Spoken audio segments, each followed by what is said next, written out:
어떻습니까? 지금 2달 연속 거래량이 최대치를 기록했습니다. 기록을 세웠는데 예. 이제 서서히 이제 풀리는 겁니까?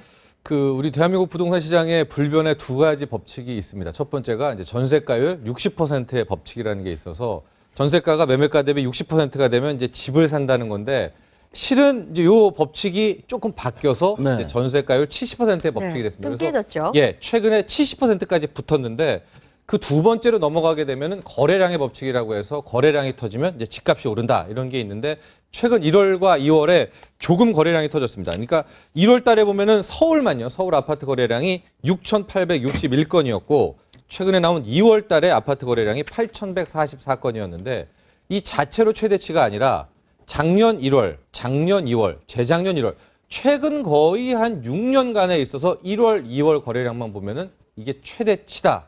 그래서 네. 앞으로 부동산 가격 상승의 이제 시발점이 되는 거 아니냐 이런 조심스러운 예측이 나오고 있는 겁니다. 오늘 뭐 일간지가 이제 금리나 한국은행을 집중적으로 비판한 기사를 냈는데 네. 우리만 지금 금리를 동결하고 있다. 네. 전 세계적으로 금리를 내려하고 있다. 왜 주택 문제에서 얘기를 하는가 하면 지금 경제 문제는 뭐 스태그플레이션 걱정까지 하는데 아무도 돈을 쓰지 않습니다. 경제 주체들이 개인도 쓰지 않고 기업도 쓰지 않고. 네.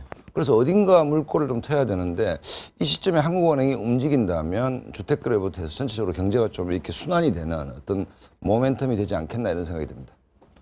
전세금 폭등이 이제 도저히 이제 전세로선 살 수 없다. 차라리 이럴 바에야 예, 집을 사자. 사자. 이렇게 심리가 돌아선 걸로 그렇죠. 봐야 될지. 네. 지금 이제 그 설 연휴 이후에 네. 그 이제 좀 있으면 이사철 본격적인 이사철이지 않습니까? 네네. 예, 그런 상황에서 수요가 그러니까 전세가 계속 그 전세 가격이 오르다 보니까 결국은 매매로 이어지는 그런 현상이 나타나고 있는 것 같아요. 네. 2014년, 15년 통계들을 전체적으로 훑어봐도 지방을 중심으로 해서 점점 그 아파트 가격도 상당히 오르고 있고요. 네.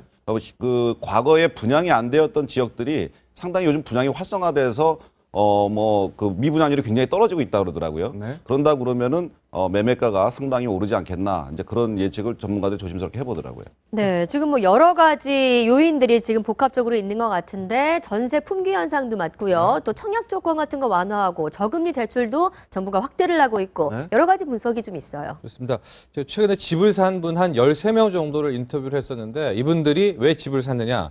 집값이 오른다라는 기대감 때문에 산 게 실은 아닙니다. 즉 뭐냐면 저금리가 지속될 것이라는 전망 때문에 산 거거든요. 예. 즉 뭐냐면은 이렇게 저금리가 유지가 되니까 어차피 월세, 반전세를 내면은 집주인한테 월세 이자 내는 거 아닙니까? 그러고선 자기 집은 못 갚고 그럴 바에야 나는 실수요니까 이런 저금리 시대에 은행한테 이자를 낼지언정 나중에 내 집 한 채를 갖겠다. 네. 이런 의도가 있는 분들이 많거든요. 네. 그래서 최근에 안심전환대출 그래가지고 고정금리도 20년짜리가 연 2.8% 정도 나오지 않습니까? 그러니까 지금 집을 사는 분들은 저금리가 실은 1년 내에 끝나지가 않는다. 적어도 3년 이상, 5년 이상 갈 테니까 나는 저금리 동안에 원리금 갚으면서 내 집 하나 가질란다.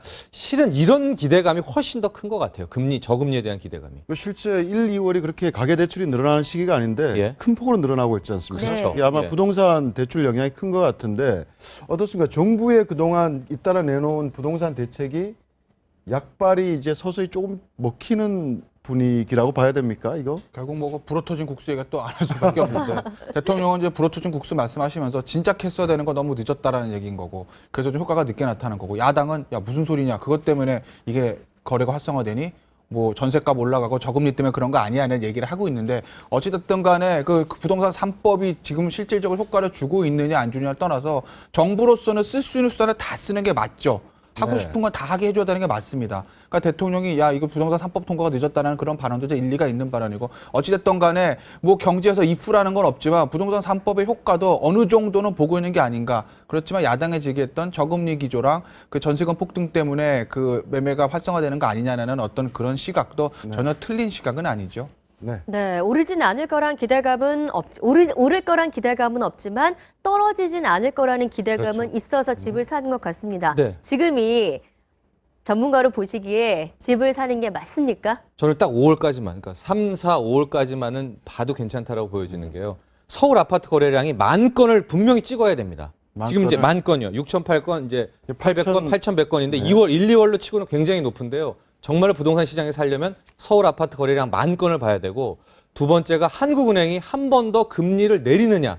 그러니까 기준금리 1% 시대가 오느냐를 분명히 보시면 예. 그때 집을 뭐 실수요자분들 집을 사시고 단 고정금리로 바꿔가지고 한 10년, 20년을 고정을 시켜버리면은 앞으로 미국이 금리를 올리든 뭘 하든 집을 산 분들은 나는 그냥 2%대 금리로 집을 하는 거 아니겠습니까? 네. 그러니까 실수요자분들은 딱 그 거래량 만건 아파트 보시고요. 금리가 한 번 더 한국은행이 내려주는지 그 타이밍을 잡아서 사실 분들은 고정금리로 사시라. 이런 조언을 드리고 싶습니다. 한 말씀만 더 드리면 5월까지. 경제는 심리라고 얘기하지 않습니까? 뭐라도 꿈틀거리면 이게 타이밍이다. 그러니까 정부가 좀 더 선제적이고 과감하게 부양책을 좀 실시해야 되지 않느냐 봅니다. 집값이 조금 움직일 때 네. 전체적으로 좀 활력을 불어넣는 게 문제니까.